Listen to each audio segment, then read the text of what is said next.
There are two types of heat pumps you should know about: air source and ground source. Air source heat pumps draw the energy from the air outside and they convert it into warmth through a unit that's installed on an outside wall of your house. Ground source heat pumps are pretty similar. The key difference is that warmth is generated by converting solar energy from the ground rather than from the air.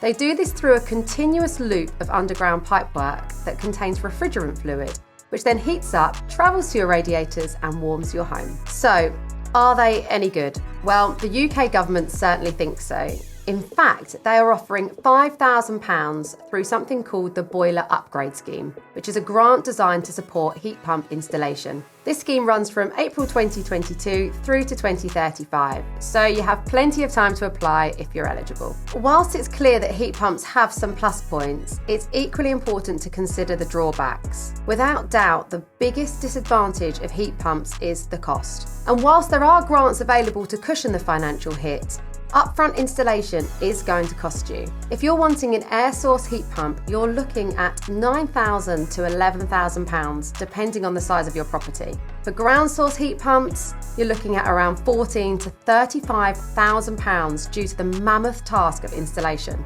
Now, whether this is affordable for you completely depends on your individual circumstances, of course, but I'm sure you'll agree that these costs are substantial.